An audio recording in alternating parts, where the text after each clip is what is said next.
et bienvenue sur cette vidéo destinée aux flammes jumelles. Donc là, voilà, je vais faire un petit tirage pour savoir où en est le masculin sacré dans sa relation donc de flamme jumelle. Alors c'est parti, on va aller voir où en est le masculin sacré. Alors n'oubliez pas que le masculin sacré ne signifie pas nécessairement un homme, hein. Vous pouvez être un homme et être le féminin sacré de votre relation. C'est une question d'énergie, d'accord? Alors, le masculin sacré, là, ce qu'on me dit, c'est qu'il se sent pas complètement libre de ses mouvements. Vous voyez, la première carte que je tire, c'est cette carte-là et voilà ce qu'on me dit à ce sujet, c'est qu'apparemment, il est possible que l'énergie tierce, le surveille. Il se sent pas forcément libre de ses mouvements. Vous voyez là les petits oiseaux, ce qu'on me dit là, c'est il est épié.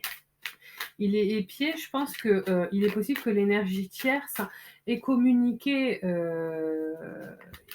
ait en tout cas une idée de, de ce que fait, enfin, du fait qu'il y ait une autre personne, pardon, dans la vie du masculin sacré, et en ait parlé autour d'elle, ce qui éveille un petit peu, peut-être même à la famille du masculin sacré, ce qui éveille en fait c'est comme si plusieurs personnes l'épiaient, en fait. Voilà ce qu'on me dit.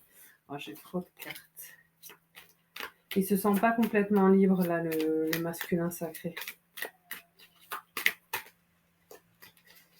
Alors, qu'est-ce qu'on me dit d'autre? Alors, pour ceux qui le souhaitent, n'hésitez pas à liker, à vous abonner. Comme ça, vous serez au courant des vidéos que je sors, parce que j'en sors régulièrement. Et j'ouvre tous les mois quelques consultations privées. Vous m'envoyez un mail, j'ai laissé mon mail sous la vidéo et je vous explique comment je fonctionne. Vous voyez? Regardez, là, j'ai l'espèce de fouet. Il est pas libre, là, le masculin sacré. J'ai l'impression que, je vais voir ce que me dit le reste des cartes, mais qu'il voudrait, voilà, il porte sa croix. Regardez, vous voyez, hein, c'est fou, c'est quand même, toutes les cartes, c'est très concordant, quoi.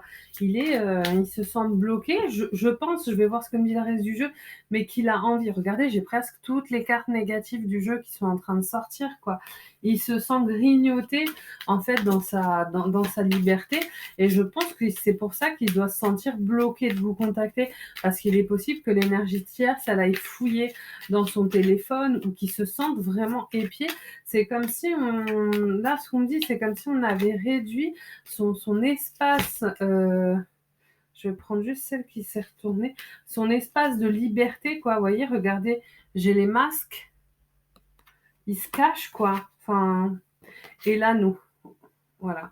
Donc là, il est engagé, je pense, hein, pour beaucoup de masculins sacrés, dans une relation avec une énergie tierce, hein, qui ne lui laisse pas du tout, là, la liberté, en fait, de même vous contacter.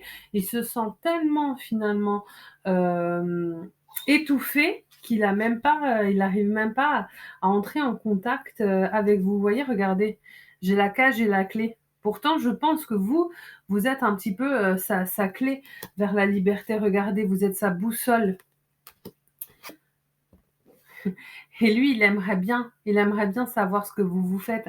Si vous êtes plus en contact, je pense là, on a un masculin sacré qui, du coup, peut pas forcément vous contacter, mais qui va probablement essayer d'aller regarder ce que vous faites sur les réseaux sociaux. N'oubliez pas qu'on n'a pas forcément besoin d'être abonné aux gens pour aller voir ce qui se passe. Et là, vous devez voir la truffe de mon petit chien qui est très curieux et qui aime être avec moi quand je fais mes tirages. C'est assez drôle. Donc oui, là, lui, par contre, il pense à vous. Il pense à vous. Ce qu'on me dit, c'est qu'il y a une envie de contact. Mais je pense que là, pour le coup, la situation dans laquelle il est, doit être extrêmement étouffante. Parce qu'en vous faisant ce tirage, j'ai l'impression, moi aussi, de me sentir oppressée. Alors, qu'est-ce qui va se passer là? Parce que le masculin sacré, il est un petit peu pris en étau. Comment il va réagir face à ça? Alors, ah, oh, allez, ça vient pas. Hop. Et en fait, le fait que les cartes sortent pas là comme ça, c'est vraiment hyper représentatif de son blocage, en fait. Vous voyez, quand les cartes sont fluides et vous voyez qu'elles sortent facilement, c'est que la situation énergétiquement est relativement simple. Quand on est dans une situation qui vraiment est plus compliquée, on voit que même les cartes, elles ont du mal à se elles ont du mal à se fixer, quoi. Alors après mon tirage, enfin après ce tirage-là, je vais vous tirer une carte de l'oracle des anges et une de l'oracle des, je crois que c'est blocages familiaux, que je trouve génial, pour voir un petit peu les blocages aussi enfin, que rencontre le masculin sacré, pas uniquement sur un point de vue physique. Vous voyez, regardez, j'ai l'espèce de montagne. Enfin, c'est pas une montagne, mais c'est l'espèce de pont à moitié cassé.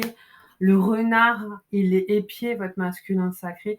Il est complètement bloqué. Il est complètement bloqué. La seule carte qui est pas représentative, les seules cartes, il y en a deux qui sont pas trois, pardon, qui sont pas représentatives du blocage, parce que tout le reste du jeu, c'est le fait qu'il soit bloqué. C'est celle-ci, là, où on me dit qu'il vient vous épier, qui veut savoir ce que vous faites.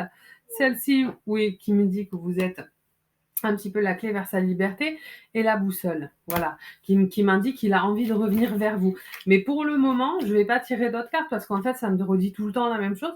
Là, votre masculin sacré, il est bloqué. Il aimerait, mais il peut même pas, en fait. Je pense que l'énergie tierce, elle a tellement elle l'a tellement serré dans un étau qu'il a même plus de marge, en fait. À part lui essayer d'aller regarder discrètement ce que vous faites sur les réseaux sociaux. Il est même possible, là, ce que je suis en train d'entendre, là, ce qu'on me dit, c'est qu'il est même possible qu'elle ait mis des trucs de piratage sur son téléphone, vous savez. Il y a des personnes qui font ça, hein. Alors, voilà la première carte. Gratitude. Allez, arrête. Hop, je vous laisse mettre sur pause et je vous lis la carte. Voici le cœur reconnaissant d'une personne que tu as récemment aidée d'une manière ou d'une autre. Moi, ton ange gardien, je veux également te remercier pour l'amour inconditionnel qui émane de toi envers la terre, l'humanité et tout ce qui vibre autour de toi. Merci, merci, merci. Tu es béni pour l'éternité. Puisse la paix, la grâce et l'amour te guider tout au long de ton chemin sacré. Il y a une vraie notion d'être accompagné par vos guides, de dire ok, vous êtes aussi sur le bon chemin, ce que tu fais c'est bien, d'accord. Vous êtes de toute manière dans le parcours flamme jumelle, pardon, vous n'êtes pas seul, ok. Et là, regardez la carte qui est sortie, j'ai le deuil. Là, il y a aussi la notion, enfin, ce que ça me dit, c'est que le deuil, et regardez, il y a 2 bougies. Le masculin sacré, il n'a pas encore fait son deuil. Là, en tout cas, pour ce tirage-là, là, sur la semaine qui arrive, il n'y aura pas de déblocage immédiat, hein. Ça va prendre un petit peu plus de temps que ça. Voilà, mais je vous refais un tirage très vite pour que vous sachiez un petit peu où on en est. Voilà, je vous souhaite une bonne journée. En tout cas, moi, ça m'a fait plaisir de partager ce tirage avec vous. Au revoir.